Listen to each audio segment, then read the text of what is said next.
Kids these days. It's a timeless complaint from parents in every generation. And for this generation of teens, the internet and social media dominates the concerns of parents. But it's a seamless part of their children's lives. So instead of dismissing their digital culture, all adults, whether parents or teachers, should learn to understand it.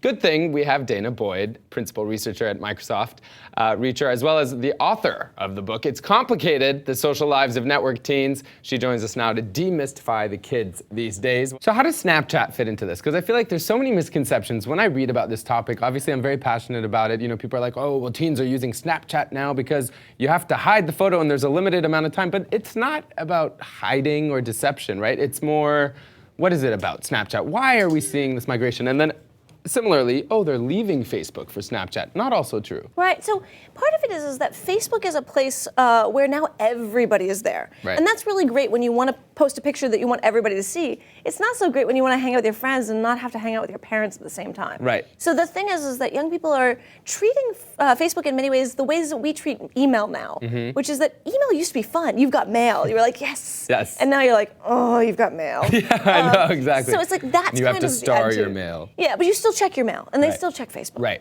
Snapchat is a sort of interesting beast in all of this because Snapchat changes the rules. So many of social media have been about like, let's make it persistent. Everything you ever share should be Right. available forever. Accessible, right. As you know, part of it is I don't want to keep everything. Yeah. It's just not that interesting. And if I tell you something funny, it just doesn't need to be shared later. Right. So there's this moment of making it ephemeral. But the thing that Snapchat did, probably accidentally, but is brilliant, is that it also changed the rules about consumption. Right. So if you're looking at Instagram, you're sitting there, you're flicking through, you're barely paying take your attention time. to it. But you're not even acknowledging it because there's so much of it. You know, Right. Twitter, it's just like there's Yeah. just too much. Yeah. Whereas what Snapchat says is like, hey, you've got 7 seconds, pay attention. This is pretty phenomenal. So you see really this moment of saying, I'm not gonna look at this now, I'll save this snap for later because I can't pay attention. And now I'm gonna pay attention for 7 seconds.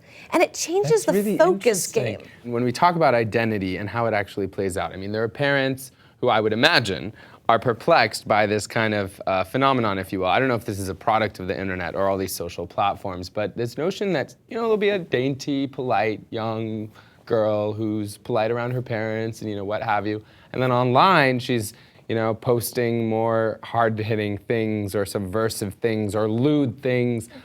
And they're kind of like, that immediately, and understandably, I would say, triggers this fear of, oh, I don't know my daughter. Like, she would never post that. And yet, no, your daughter would, just not around you. And are those barriers okay? Is that a phenomenon that parents should come to understand or you know, follow without condemning? Because it seems natural. I mean, I did that when I was a kid. We've all rebelled, Even without right? Facebook, exactly. Yeah. And I mean, I think that's what's tricky is that we often rebelled and parents never caught on. Right, right. Now you actually have traces of it and parents can see it and they kind of flip out. Right. Even when they themselves did it. Yeah. It's always a little challenging. I think part of it is to realize that these identities that young people are working out are trying to find independence. They're trying to figure out what works. And so they'll try something on and it doesn't click, it doesn't give them the reaction they want from their peers. Yeah. They'll shift a little bit, trying to look cool in a different way.